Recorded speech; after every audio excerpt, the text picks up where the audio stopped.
Karena nih kematian datang tiba-tiba. Pak, saya kalau mengingat kematian ngeri, Pak. Cuma nonton TV, Pak. Apa yang terjadi 2 hari ini, Pak? Gempar satu Indonesia, Pak. Baru bikin status. Kalian mau tahu nggak? Coba tebak saya mau kemana, Pak? Antum, saya bisa tebak antum mau kemana semua? Ini semua mau kemana? Saya tahu, Pak. Nih mau kemana semua? Yang bersandar, yang di sana semua saya tahu. Ini Bang, saya tahu antum kemana, Pak. Awang Sabah mau kemana nih saya tahu. Meskipun jawabannya beda-beda. Mau kemana, Bang? Kenapa, Bang? Bang mau kemana, Bang? Ke toko. Anda mau kemana? Ke kampus. Subhanallah. Macam-macam jawaban, Pak. Padahal hakikatnya hadirin mulia, kita semua sedang berjalan menuju kuburan. Kita semua sedang berjalan menuju kuburan. Pasti, Pak. Umur umatku kata Nabi 60-70 tahun saja. 60-70 tahun saja. Sebentar saja. Kini udah berapa jalan? 40, 50. Nah, kalau sampai 10 mau apa? Kalau umur sudah 40 tahun, Allah bau tanah tuh, Pak, santai, Pak. Jadikanlah masjid sebagai rumah. Enggak usahlah maksiat dia, main juga karaoke, mulai mengalai. Aneh-aneh kerja, Pak. Dunia ini, Pak, demi Allah, dunia ini hanya indah sebelum dimiliki. Pak, dunia ini hanya indah sebelum dimiliki. Kalaulah punya, besok-besok sih. Betul tak? Almarhum itu Vanessa Angel dengan suaminya bikin postingan berapa hari yang lalu. Dia duduk di atas mobil Alphard, mobil impian katanya. Ya. Dia bilang apa? Ya Allah, ini mobil rasa-rasa di surga ya, naik mobil ini. Kenapa dia rasa nikmat naik mobil Alphard? Kamu belum punya, Pak. Coba kalau lah punya, Pak. Aku yang punya Alphard, lepas dia Alphard naik. Saya ada mobil Alphard, Elfire saja, Pak. Saya nggak tahu itu mobil di mana sekarang. Siapa yang pakai nggak tahu. Tapi waktu tempat mana mobil Pak? Ada tak ada di Depok ya. Ganti-ganti orang pakai ini nggak ada yang sebulan, yang 2 bulan pakailah. Udah tahu rasanya biasa-biasa aja itu mobil, Pak. Orang yang merasa mulia naik mobil mewah, orang yang rusak imannya. Ya. Kemuliaan manusia ini dalam ketakwaan. Siapa yang bertakwa dia mulia, siapa yang tidak bertakwa dia hina. Siapa yang bertakwa dia mulia, siapa yang tidak bertakwa dia hina. Titik. Ada orang miskin tinggal di kampung, di pedalaman, tak cantik, tak tampan, tak rupawan. Dia bicara tak ada yang dengarkan dia. Dia bagi usul orang ketawakan dia. Dia pinang kena orang diusir dari rumah orang. Tak ada yang menerima dia jadi menantu. Tapi di hati dia ada ketakwaan kepada Allah. Yakinilah orang semacam ini dia lebih mulia dalam pandangan Allah daripada seluruh raja-raja kafir, presiden-presiden kafir yang ada di seluruh. Ya, Pak. Ini yang penting, ketakwaan itu yang kita bawa mati.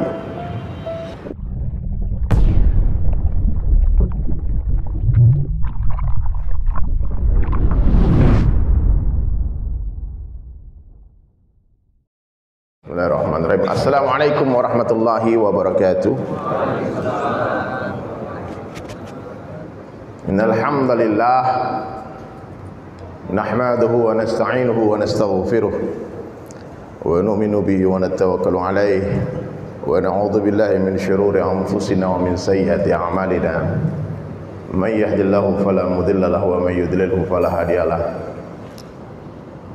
أشهد أن لا إله إلا الله وحده لا شريك له وأشهد أن محمدا عبده ورسوله لا نبي بعده قال الله تعالى في القرآن الكريم أعوذ بالله من الشيطان الرجيم بسم الله الرحمن الرحيم kuntum khaira ummatin ukhrijat linnas ta'muruna bil ma'ruf wa tanhauna 'anil munkar wa tu'minuna billah. Wa qala Nabi sallallahu alaihi wasallam ad-dinu yusrun, agama itu mudah. Atau kama qala Rasulullah sallallahu alaihi wasallam. Baik hadirin sekalian, masyaallah saya teringat terakhir saya salat dan isi majelis di masjid ini tanggal 18 Maret 2020. Masih ingat ketika puncak-puncaknya Covid itu, Pak. Nggak ada orang, kosong, nggak ada Jumatan. Pertama kali dibatalkan Jumatan ya. Ternyata waktu berlalu begitu cepat. Sekarang sudah di penghujung 2021. Masya Allah. Hiruk pikuk, silih bergantinya suasana dan keadaan hadirin mulia semakin menyadarkan kita bahwasanya Allah yang menggerakkan semuanya, ya. Allah yang menggerakkan seluruh suasana dan keadaan. Ujian-ujian yang telah berlalu hadirin mulia. Sebetulnya semua itu ujian iman saja. Ujian iman. Pandemi itu ujian iman. Ada dengan pandemi orang semakin dekat dengan Allah, ada dengan pandemi orang menjauh dari Allah. Ya. Ada dengan pandemi orang semakin yakin sehingga memiliki pengalaman iman.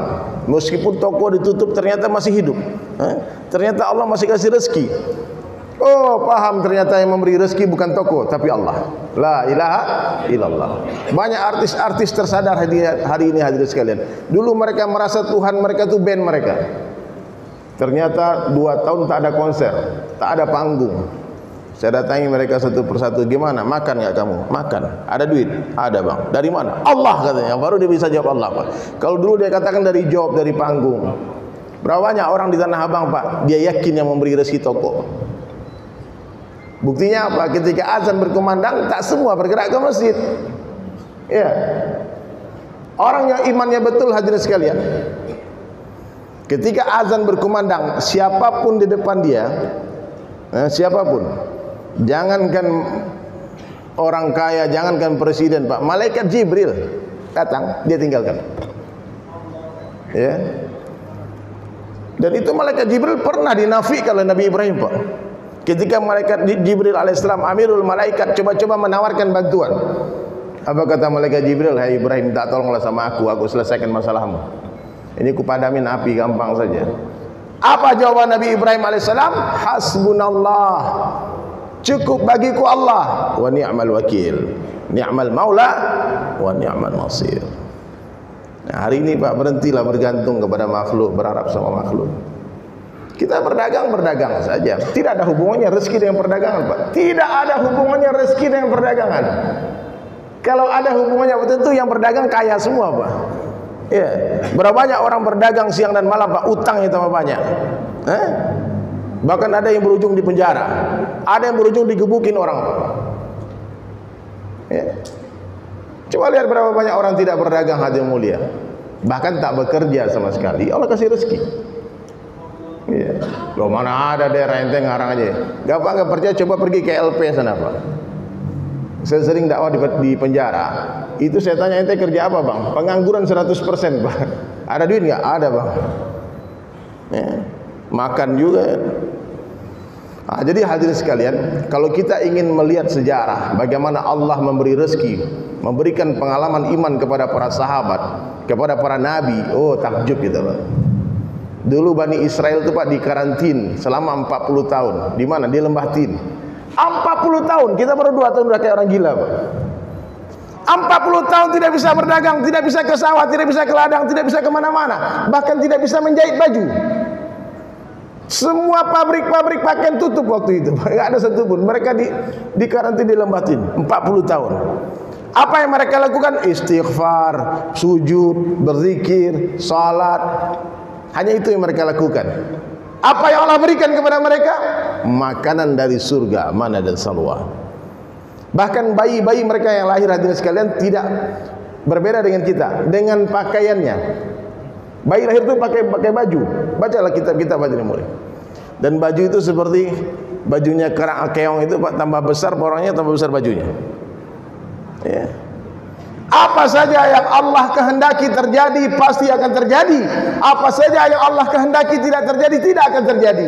La ilaha illallah. Wah, kurang semangat nih orang Tanah Abang nih. La ilaha illallah. Katakan la kecuali kepada Allah.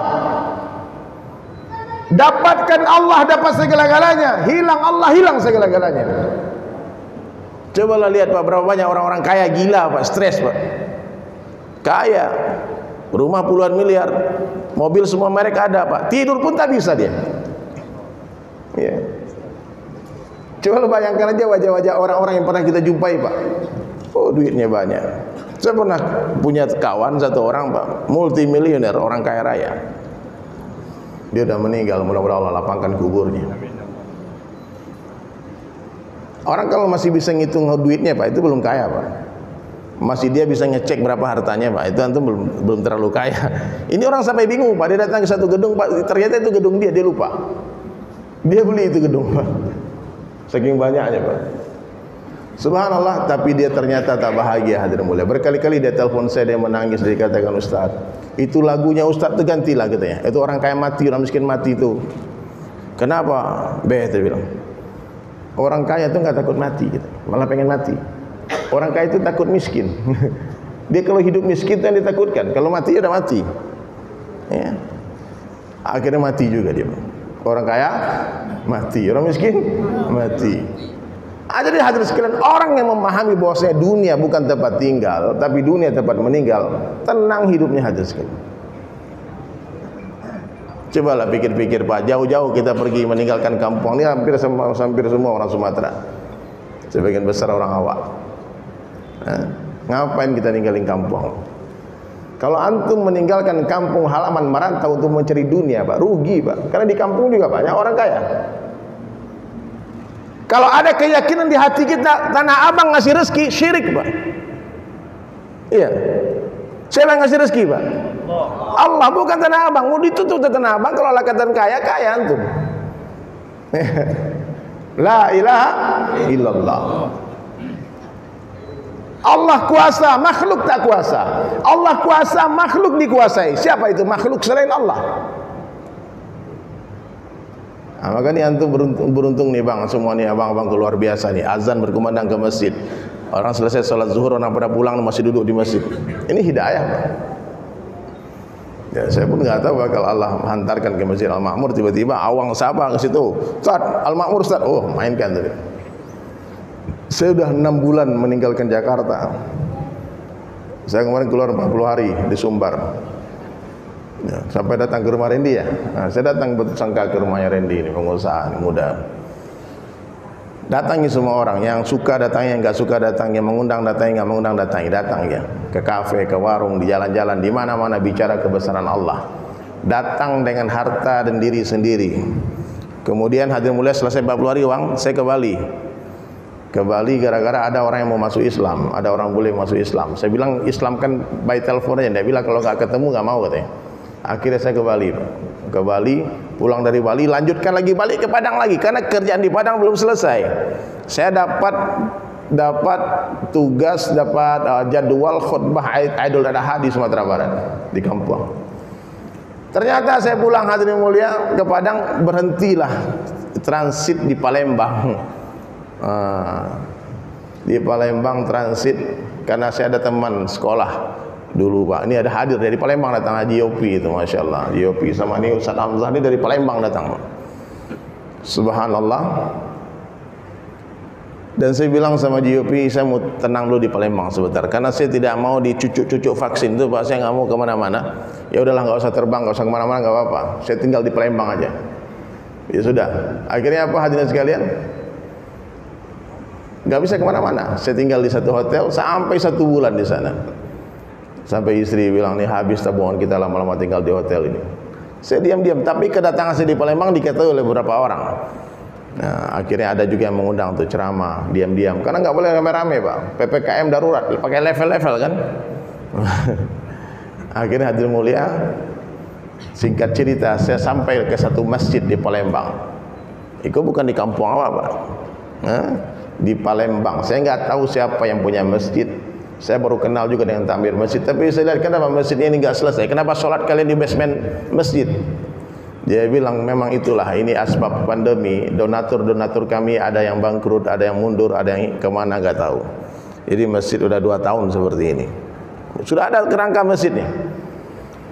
Lalu saya singkat cerita, saya tanya berapa emang pembangunan masjid ini diperlukan. Ini rumah Allah, jangan sampai terbengkalai Pak. Ini rumah antum sampai puluhan miliar, masjid 1 miliar nggak selesai, gimana ceritanya? Jamaah bilang, memang kami jamaah masjid memang beginilah keadaan, bahkan kami sedang berutang ke toko bangunan. Ada orang kaya tapi nggak ke masjid Pak, dan kata ketua masjid, kami tidak akan meminta-minta, nggak akan mengemis. Bahkan 300 meter dari masjid itu istana gubernur. Datang ke gubernur, saya bilang, kami tidak akan bikin proposal, kami selesaikan semua perbuatan kami dengan amalan. Kalau ada perlu kami sholat saja, minta sama Allah. Termasuk dia bilang, nih ajibnya lagi, saya takjub hadirin. Ternyata itu pengurus Masjid Baitur Rahman ketika tahu saya datang di Palembang, mereka mencari informasi di mana Dedi Sulaiman tinggal. Tidak ada yang tahu. Kemudian hadirin sekalian, dia coba juga DM, tapi saya nggak buka karena banyak ribuan DM yang masuk. di Instagram. Akhirnya suatu hari saya ketemu satu orang jamaah masjid di satu masjid. Ini yang kita cari-cari. Mau nggak datang ke Masjid Baitur Rahman? Datanglah. Saya ketemu dengan teman lama saya, Pak Lukman, juga dari Palembang datang. Subhanallah, di sanalah saya mulai melihat, Pak, muncul kerisauan. Ini boleh Bapak tiru, Pak, ini Pak, benar nih Pak. Kita harus meninggalkan jejak-jejak kebaikan sebanyak-banyaknya. Kalau bisa kita meninggalkan, memasukkan investasi akhirat di setiap masjid yang kita jumpai. Ini masjid ini mesti ada antum saham di sini Pak. Meskipun hanya satu lembar karpet, meskipun hanya satu kipas angin, meskipun hanya satu batu bata, tak punya duit 100.000, punya 10.000, kemudian berikan ke masjid. Tolong Pak, kalau ada diperbaiki masjid ini satu batu bata, tolong masukkan batu bata aku dalam masjid itu. Siapa yang membangun masjid di dunia sebesar sarang burung, itu batu bata itu sebesar sarang burung, Pak. Allah akan bangunkan satu istana di surga.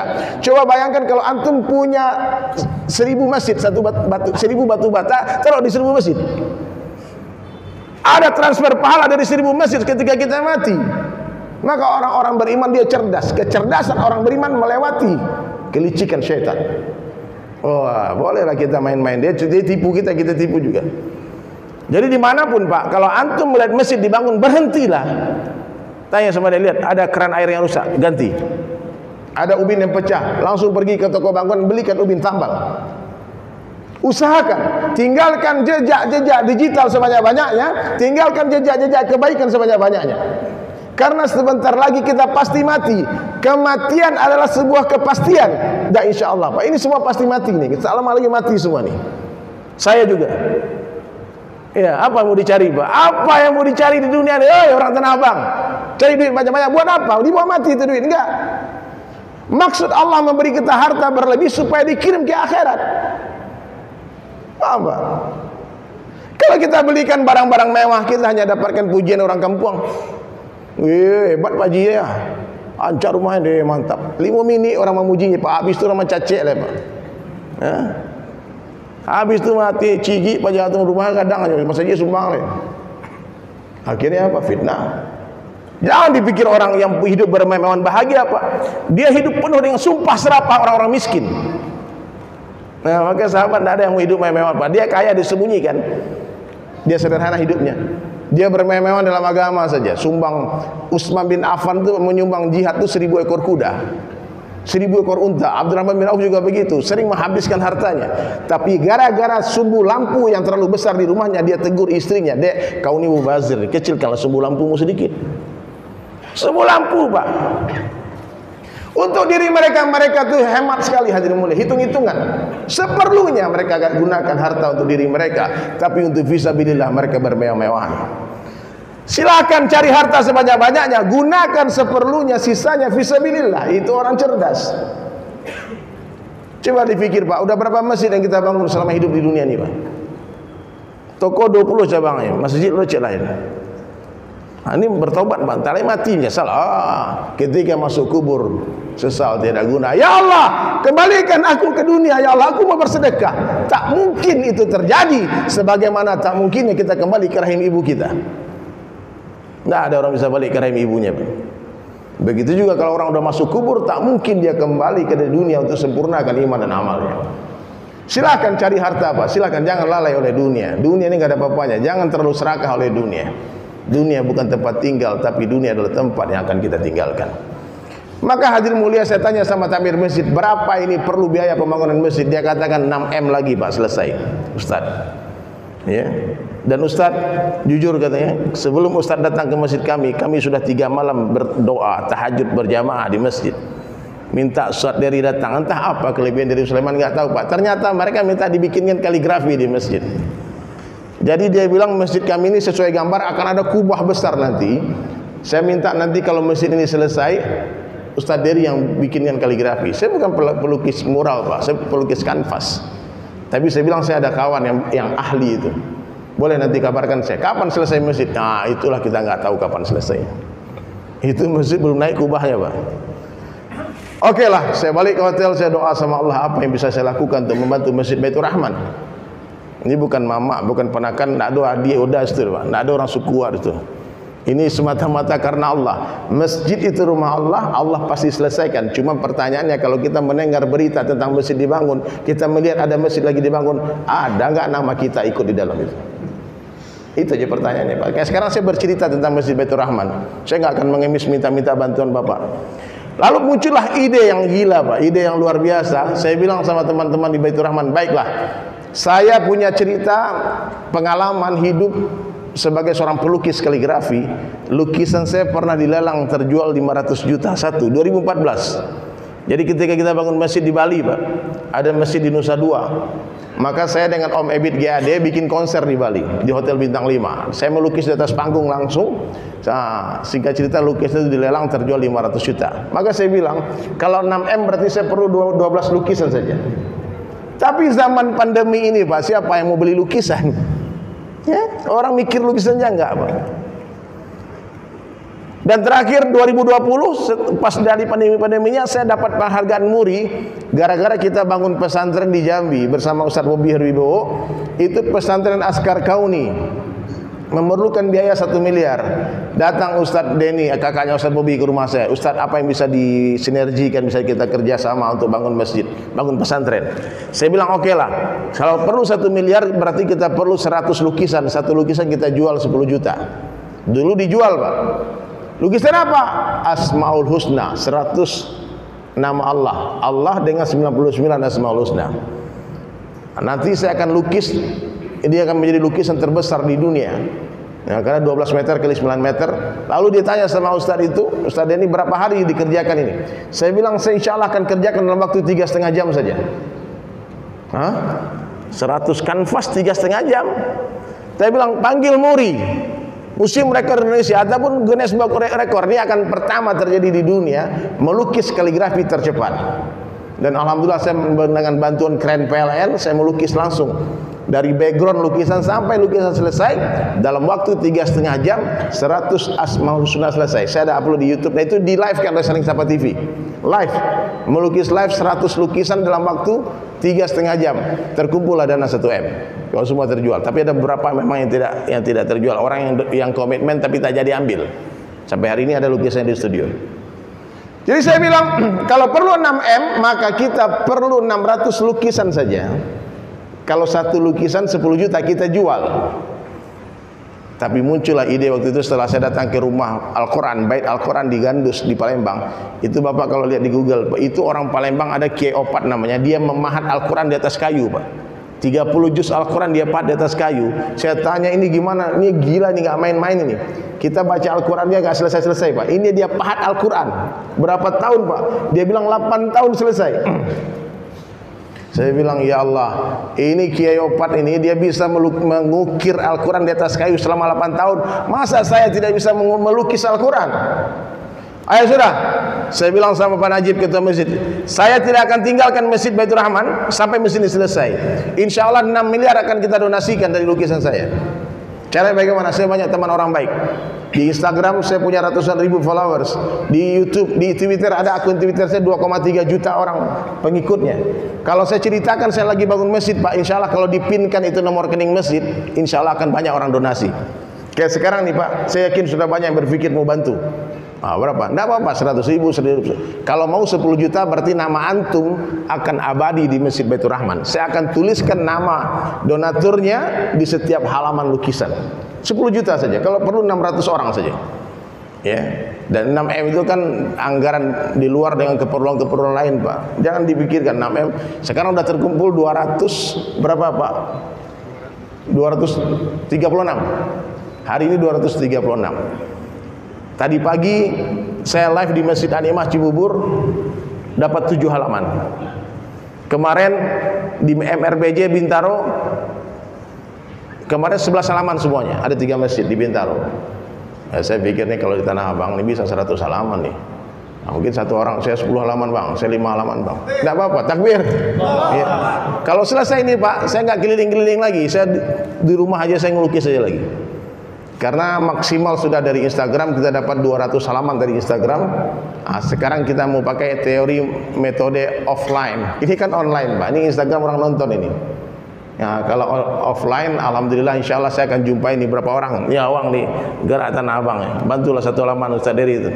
Transfernya bukan ke rekening saya Pak, ke rekening Masjid Baitur Rahman, BSI. Tolong dicatat nih. BSI, coba Pak yang punya handphone, keluarkan handphonenya Pak.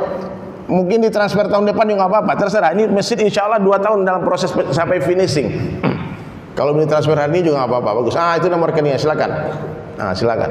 Jadi hadirin sekalian, ataupun yang mau kasih cash langsung titip ke Pak Lukman ini, nanti insya Allah amanah langsung disampaikan ke masjid. 7726 kali. Coba dicatat Pak, dicatat yang punya handphone. 7726 kali 98 atas nama Masjid Baitur Rahman Palembang. Ya, itu nama Masjid awak nih. Itu Pak. Orang awak saya tolong Pak. Kan orang Palembang orang awak aja tuh Pak. Wong kita galo. Wong kita galo sama-sama sama Rasulullah sallallahu alaihi wasallam. Ya. Dan mungkin selesai itu masjid saya akan pindah lagi ke masjid yang lain, bangun lagi masjid yang lain. Dengan cara berjamaah kita donasi. Saya mau ngajak Pak, mungkin ada 1 orang 2 orang bisa selesaikan tuh masjid sendirian Pak. Tapi kan alangkah indahnya kalau kita rame-rame. Ya, 1 orang 10 juta berarti 600 orang.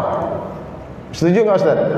Nah, nanti kalau masjid ini pun mau dinaikkan 10 lantai Pak, kita mainkan lagi lukisan. Masjid Makmur kan 100 lukisan atau 1000 lukisan untuk Masjid Al-Makmur ya. Al-Makmur. Allah Akbar, ini masjid sejarah Pak. Coba tuh mau diperbaiki, diindahkan nanti, telepon aja Pak. Mainkan, siap saya melukis. Alhamdulillah Allah beri ini tangan bisa menulis Pak. Bisa melukis, selagi masih bisa melukis, insya Allah. Terakhir itu saya bikin event sama Ustaz Abdul Somad di Jogja, melukis langsung di atas panggung. Ustaz lagi ceramah, saya bawakan pas 2 biji. Lukisan pertama terjual 110 juta, lukisan kedua terjual 100 juta. Itu dikirimkan ke Palestina. Hari ini hadirin mulia kita mau berbuat untuk Masjid Baitur Rahman Bang Raya Palembang. Nanti setelah majelis ini boleh Bapak yang mau 1 halaman, niatkan untuk orang tua boleh, niatkan untuk anak istri boleh, ataupun mau tadi ada tiba-tiba barusan sebelum saya naik mimbar ini ada donasi 4 halaman dari orang gak dikenal, gak tahu siapa, hamba Allah saja. Ya jelas siapa. Ya tapi yang jelas hadirin sekalian, buat sesuatu. Karena dunia sementara, akhirat selama-lamanya. Dunia bukan tempat tinggal kita Pak. Dunia tempat yang akan kita tinggalkan. Dunia tempat meninggal. Ya. Boleh Pak Lukman sekalian itu keranjang antum dibuka. Kalau udah mau langsung sekalian yang ada piti-piti banyak keluar usah. Silakan. Kalau ada yang mau silakan. Ya, tafadhol. Ya. Boleh. Patungan dulu kita Pak. Yang mau 1 halaman silakan. Silakan yang mau seikhlas, yang mau berapa saja silakan. Enggak apa-apa banyak Pak. Yang penting ikhlas. Daripada sedikit tapi diungkit-ungkit. Ada juga sakit Pak, dibantu semen Pak, ada enggak jadi masjid. Muncul udah sampai kiamat dah selesai ya. Baik hadirin sekalian, subhanallah. Jadi 500.000 kirim ke Masjid Baitur Rahman boleh, ada dari boleh, berapapun boleh, silakan. Pak, oh ya saya lupa, saya buat contoh lukisan Al-Quran yang saya tulis tuh Pak ya. Karena ini lukisannya besar Pak, 110 kali 180 cm. Tapi ini lukisan yang ukuran 120 kali 90, salah ukuran. Tolong dia, Wang kasih lihat Wang. Ya, saya kasih lihat. Ini tulisan tangan Ji. Nanti nama donatur akan kita abadikan di sebelah kiri, terus nama tangan saya di sebelah kanan. Ya. Nanti kalau orang datang ke Palembang, dia ziarah, dia mampir salat di situ dan dia lihat ini nama kakekku di sini. Mungkin 20 tahun lagi. Ya. Silakan. Kasih lihat Bang. Allahu Akbar. Takbir. Ini pertama di dunia, Pak. Pertama di dunia satu masjid dihias oleh 30 juz Al-Quran. Ini bukan di ruang sholat Pak Ustaz. Ruang sholatnya bersih, nggak ada lukisan. Ini khusus di lantai 4 masjid, nanti ada lift nanti. Jadi kalau antum pergi ke Palembang Pak, mampirlah ke masjid, kasih lihat tuh. Masjid Baitur Rahman, sambil melihat lukisan, sambil ngafal lukisan. Jadi hari ini hadirin mulia sudah dipajang 2 juz Al-Quran di basement masjid itu. Soft launching. Dan insya Allah nanti kalau safari dakwah ini selesai, saya akan lanjut lagi melukis. 1 hari ini Pak sudah dicoba 1 hari 1 halaman. Jadi bisa 2 tahun selesainya Pak. Ya, 2 tahun selesai. Karena kita harus keliling-keliling juga. Tapi kalau fokus duduk dari awal, dari pagi sampai sore satu hari bisa 2 halaman. Berarti perlu waktu 1 tahun untuk menyelesaikannya. Ya, silakan Bapak Ibu sekalian yang mau berdonasi untuk Masjid Baitur Rahman, yang mau donasi 1 halaman, 2 halaman, 3 halaman silakan ya. Langsung saja nanti di kertas yang diberikan oleh Pak Lukman tadi. Tafadhol. Jangan malu-malu. Baik, cukup dulu masalah lukisan, kita lanjutkan kajian. Saya simpulkan hadirin sekalian. Ya. Allahu Akbar. Jadi kalau kita berdonasi, hadirin kita berinfak, itu bukan membantu orang, Pak. Kita sedang membantu diri kita sendiri. Bapak kalau membantu orang miskin, kita sedang memperbaiki dunia mereka, tapi mereka sedang membantu memperbaiki akhirat kita. Paham? Allahu Akbar. Kita sedang membantu memperbaiki dunia orang, tapi mereka sedang membantu memperbaiki akhirat kita. Ya. Jangan malu-malu, Pak. Apalagi masjid, apalagi sekolahkan anak yatim. Luar biasa itu pahalanya, Pak. Karena ini kematian datang tiba-tiba, Pak. Saya kalau mengingat kematian ngeri, Pak. Cuma nonton TV, Pak. Apa yang terjadi 2 hari ini, Pak? Gempar satu Indonesia, Pak. Baru bikin status. Kalian mau tahu nggak? Coba tebak saya mau kemana, Pak? Antum, saya bisa tebak antum mau kemana semua. Ini semua mau kemana? Saya tahu, Pak. Nih mau kemana semua? Yang bersandar, yang di sana semua saya tahu. Ini abang-abang nih, saya tahu antum kemana, Pak. Awang Sabah mau kemana nih saya tahu. Meskipun jawabannya beda-beda. Mau kemana, Bang? Tanah Abang, Bang. Ustaz, Bang mau kemana, Bang? Ke toko. Antum mau kemana? Ke kampus. Subhanallah. Macam-macam jawaban, Pak. Padahal hakikatnya hadirin mulia, kita semua sedang berjalan menuju kuburan. Kita semua sedang berjalan menuju kuburan. Pasti, Pak. Umur umatku kata Nabi 60-70 tahun saja. 60-70 tahun saja. Sebentar saja. Kini udah berapa jalan? 40, 50. Nah, kalau sampai 10 mau apa? Kalau umur sudah 40 tahun, Allah bau tanah tuh, Pak, santai, Pak. Jadikanlah masjid sebagai rumah. Enggak usahlah maksiat juga, main juga karaoke. Mau lama lagi. Aneh-aneh kerja, Pak. Dunia ini, Pak, demi Allah, dunia ini hanya indah sebelum dimiliki. Pak, dunia ini hanya indah sebelum dimiliki. Kalaulah punya, besok-besok sih. Betul tak? Almarhum itu Vanessa Angel dengan suaminya bikin postingan berapa hari yang lalu. Dia duduk di atas mobil Alphard, mobil impian katanya. Ya. Dia bilang apa? Ya Allah, ini mobil rasa-rasa di surga ya, naik mobil ini. Kenapa dia rasa nikmat naik mobil Alphard? Karena belum punya, Pak. Coba kalau lah punya, Pak. Aku punya Alphard. Pak Dian saya Alphard naik. Saya ada mobil Alphard, Velfire satu, Pak. Saya nggak tahu itu mobil di mana sekarang. Siapa yang pakai nggak tahu. Tapi mau tepat mana mobil Pan? Ada tak di mata ada di Depok ya. Ganti-ganti orang pakai. Ini ada minjam sebulan, minjam 2 bulan, pakailah. Udah tahu rasanya biasa-biasa aja itu mobil, Pak. Orang yang merasa mulia naik mobil mewah, orang yang rusak imannya. Ya. Kemuliaan manusia ini dalam ketakwaan. Siapa yang bertakwa dia mulia, siapa yang tidak bertakwa dia hina. Siapa yang bertakwa dia mulia, siapa yang tidak bertakwa dia hina. Titik. Ada orang miskin tinggal di kampung, di pedalaman, tak cantik, tak tampan, tak rupawan. Dia bicara tak ada yang dengarkan dia. Dia bagi usulan orang ketawakan dia. Dia pinang anak orang, diusir dari rumah-rumah orang. Tak ada yang menerima dia jadi menantu. Tapi di hati dia ada ketakwaan kepada Allah. Yakinilah orang semacam ini dia lebih mulia dalam pandangan Allah daripada seluruh raja-raja kafir, presiden-presiden kafir yang ada di seluruh dunia. Ya, Pak.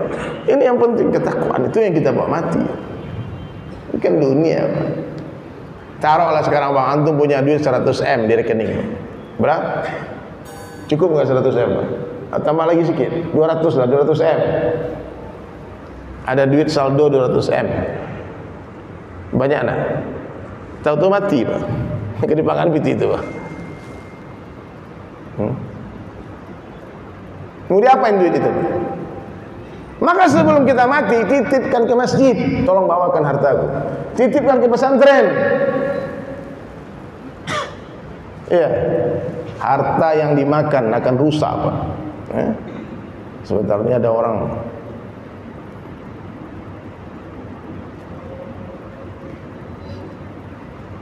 Yang dimakan jadi kotoran.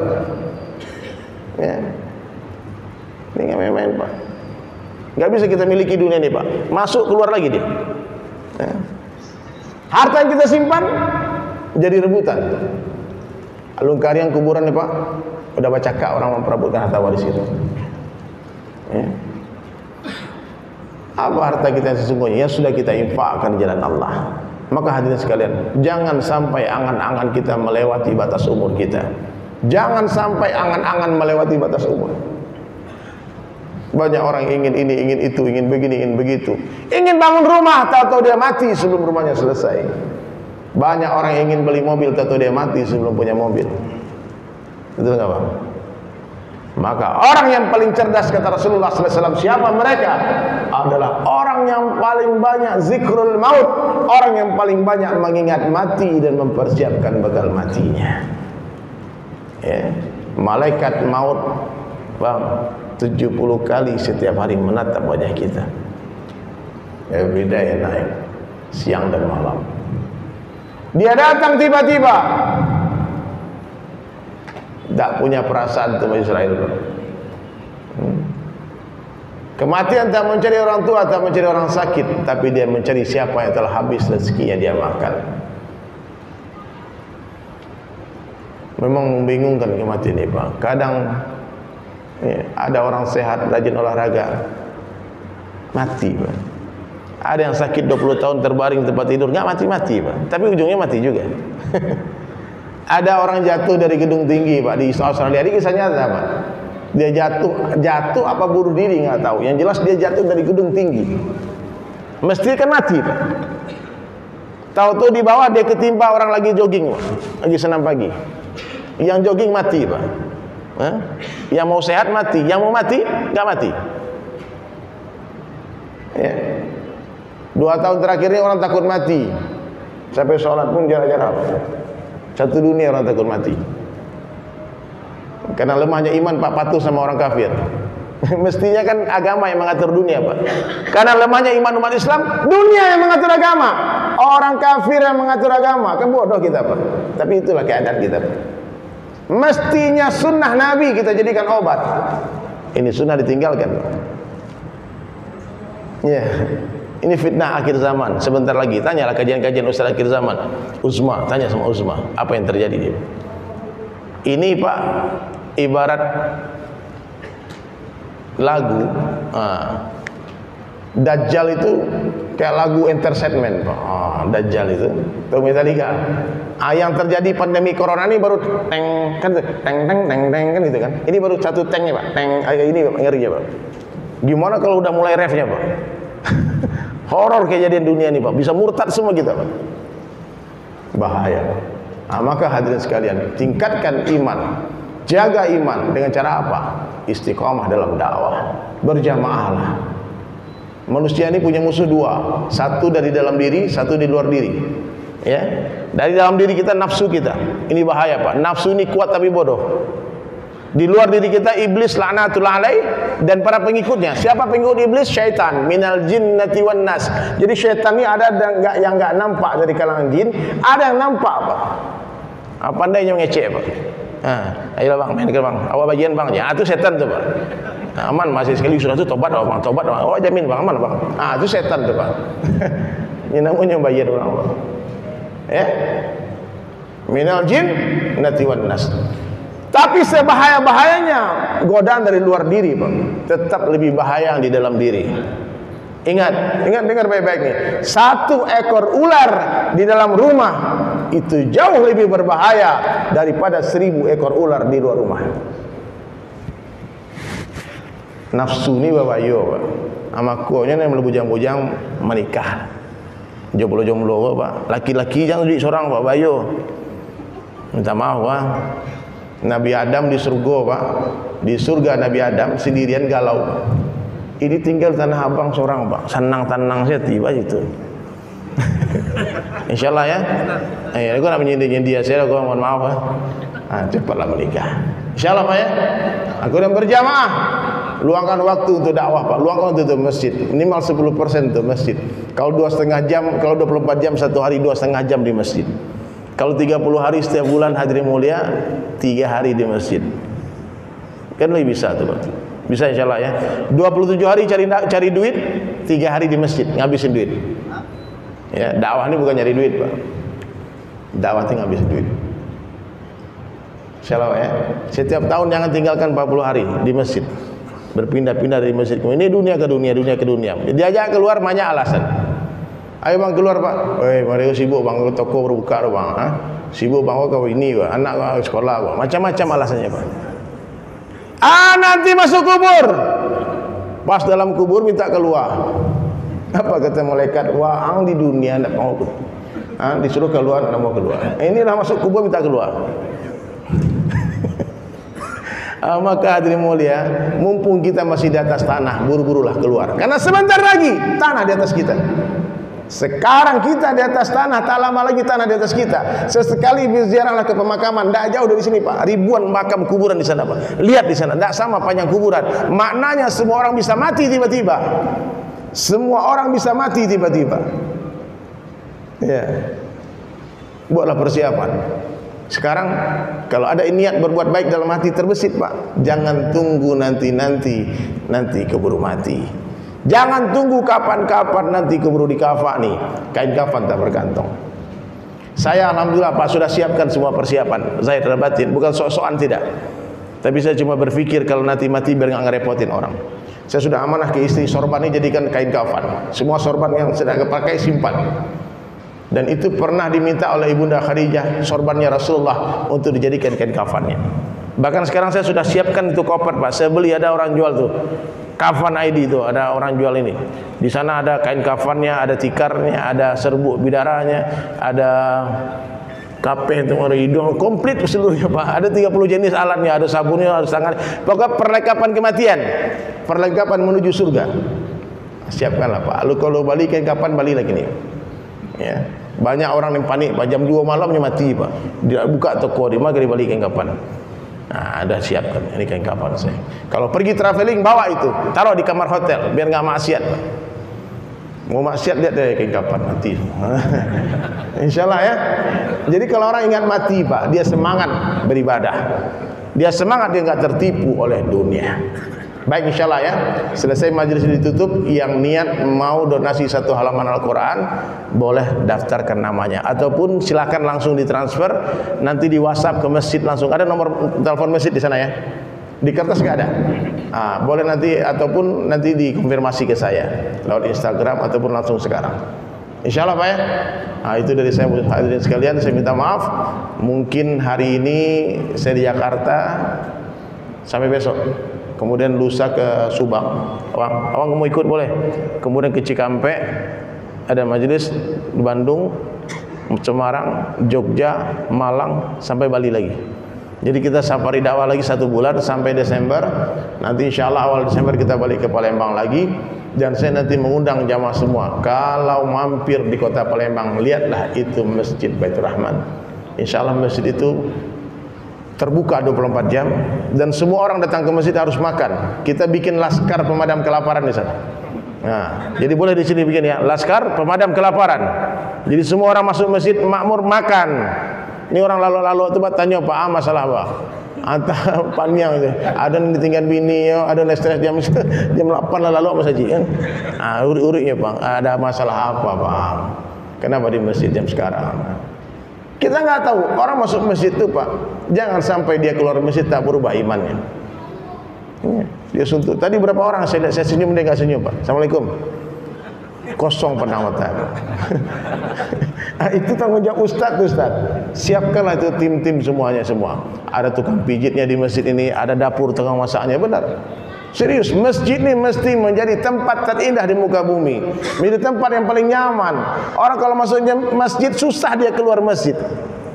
Nggak mau dia keluar masjid. Kalaupun keluar masjid dengan satu niat saja, ngajak orang masuk masjid. Ya, masjid ini rumahnya Allah. Ya, rumahnya Rasulullah dan rumahnya orang-orang bertakwa.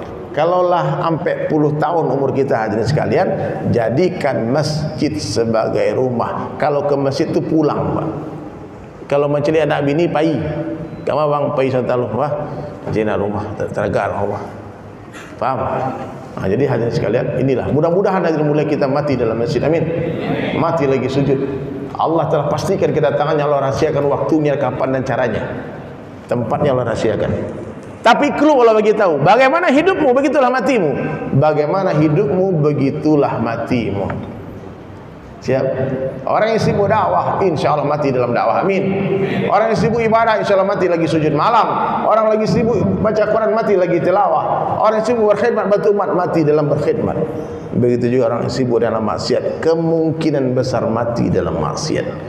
Sekarang hadirin sekalian, sosial media yang ada postingan-postingan maksiat hapus, karena kalau kita mati tak ada orang yang bisa masuk ke akses sosmed kita, tak ada yang tahu passwordnya, tak ada yang tahu pin handphone kita, bahaya. Dan itu akan abadi dilihat sampai hari kiamat. Ya, tinggalkan jejak-jejak digital sebanyak-banyaknya, tinggalkan jejak-jejak kebaikan sebanyak-banyaknya. Kita kalau sholat sunnah itu Ustaz kan diajarkan di pondok pesantren di mana-mana kan, 2 rakaat di pojok pindah-pindah, sehingga semakin banyak bumi yang kita pijak, semakin banyak saksi di akhirat nanti. Tanah yang diinjak oleh orang berjaulah, berdakwah akan berbangga-bangga dengan tanah yang tidak diinjak. Tanah yang tidak diinjak iri, aku gak diinjak, aduh kenapa aku gak diinjak. Nah, makanya hadirin sekalian, tinggalkan jejak kebaikan sebanyak-banyaknya, bantu orang sebanyak-banyaknya, bicara yang baik-baik, lihat yang baik-baik, dengar yang baik-baik, sangka yang baik-baik. Kalau kita husnuzon, kita sangka baik, insya Allah mati kita baik. Orang yang husnuzon matinya husnul khatimah. Tapi ada orang kerjanya suuzon aja, kopi tis dari oleh dia buatnya di galang donasi nak ada buatnya masa jiu jangan. Aku orang ku mati soal khatimah apa? Sangko buruk saya Pak, menceli orang sangko buruk saya. Ya. Allah beri kita 2 mata, satu mata melihat kebaikan orang lain, satu mata melihat keburukan diri sendiri. Kalaupun kita mau suzonlah kepada diri sendiri, jangan kepada orang Pak. Lihat pelaku maksiat, satu maksiat orang itu yang kita lihat itu baru satu dosa orang di depan mata kita, tapi ingat berapa banyak dosa kita yang Allah tutupi. Karena kita lupa, sok-sok lupa dengan dosa kita, sehingga merasa lebih baik dari orang lain. Maka ucapkan kalimat ini kalimat wajib. Saya tahu sih awangnya. Sebaik-baik saya lebih baik orang lain.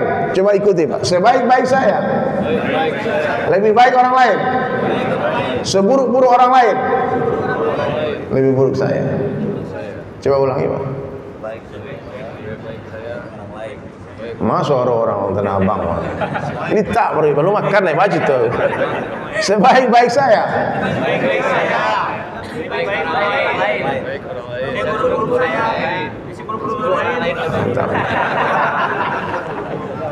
Kadang ni wali-wali ada apa-apa, seburu-buru saya lebih buruk. Tadi salah tuh. Betul Pak, salah tuh. Nak mau mengalah. Seburu-buru saya lebih buruk orang lain. Takbir katanya. Semangat lo Pak, salah semangat lo. Kita muliakan orang tua. Kenapa Pak? Orang tua kita muliakan Pak, meskipun orang tua 1 hari dari kita, dia lebih tua 1 hari dari kita, dia lebih baik dari kita. Kenapa? Karena hari lahirnya dia lebih dekat kepada hari lahirnya Rasulullah ketimbang kita. Paham Pak? Muliakan orang tua. Kok orang lagi panggil-panggil nama saya? Panggil abang, panggil udah Pak, kakanda. Kan adabnya adab. Kalau melihat anak muda lebih baik dari saya. Kenapa? Saya lebih duluan bermaksiat daripada dia. Pasti dosa saya lebih banyak daripada dosa dia. Itu Pak. Lihat kebaikan orang, sayang kita sama orang. Kalau kita lihat keburukan dia, jajok jeleknya, benci kita sama dia. Iya. Maka lihat kebaikan istri, tambah sayang sama istri. Lihat kebaikan suami, tambah sayang sama suami. Lihat kebaikan anak, sayang sama anak. Tapi kalau coba mulai melihat keburukan, lihat keburukan mama, benci ke mama. Lihat keburukan keponakan, benci ke keponakan. Senantiasa melihat kebaikan orang lain. Mata lebah berbeda dengan mata lalat. Mata lalat itu paknya mencari sarok, mencari kotoran. Tapi kalau mata lebah, dia mencari tempat yang indah-indah, bunga, wangi-wangian, itu yang dicari. Lebah suka berjamaah di tempat yang indah-indah. Dia selalu menebar rahmah. Dia selalu memberi manfaat kepada umat. Dia memberi madu, tapi jangan diganggu. Itulah karakteristik umat Islam, karakter umat Rasulullah SAW yang dicintai oleh Allah. Sehingga ada satu surat dalam Al-Quran namanya surat An-Nahl, surat lebah. Surat lebah hadirin mulia. Lebah kalau diganggu, dia pasti menyerbu Pak. Kalau lebah sudah marah Pak, jangan coba Pak. Kemanapun dia serbu, larilah ke maju gajah Pak. Jadi hadirin mulia, kita ini seperti lebah, jangan seperti lalat, dan juga jangan seperti anjing. Anjing itu suka jamaah seorang apa? Dia tahu makan tak habis, tapi satu kawannya kadang nyogong gongkon. Apalagi seperti babi, na'udzubillah. Babi tak pandai melihat kebaikan. Kalau babi hadirin mulia masuk ke sebuah taman yang sangat indah. Di taman bunga ada bunga ros, bunga mawar, stroberi, ada bunga matahari. Ada berbagai macam keindahan di taman itu. Babi masuk ke taman itu, dia tak terkesan dengan semua keindahan. Apa yang dicari? Comberan di dalam taman itu. Ada orang datang di pengajian ustaz, Pak. 2 jam ustaznya ceramah. Dia tunggu-tunggu kapan ustaznya salah ngomong. Dia rekam, nih rekam. Hati-hati, mudah-mudahan nih nggak ada yang crop-crop ya. Kadang Pak ada ikut ngerekam ini Pak. Hasilnya beda Pak. Kita ceramah 2 jam, dia cari salahnya. Yang salah ini di crop Pak, dia upload di YouTube Pak, diadu sama ustaz lain. Coba cari YouTube Pak, macam-macam konten orang Pak. Orang yang selalu melihat keburukan ini Pak, ini babi Pak. Kau ada nama itu sih kau Pak. Abidola salah di Sulaiman catat ya, rekam ya, sebarannya. Melihat hadir orang itu. Ada tu Pak, cintian-cintian awaknya masuk saji kadang-kadang Pak. Salah ya. Jadi kalau ada yang salah yang kita dengar tabayun, datang kepada ustaz. Namanya orang bicara, mungkin ada banyak bicara, banyak salah. Maka setiap majlis hadirin mulia wajib harus ditutup dengan kafaratul majlis.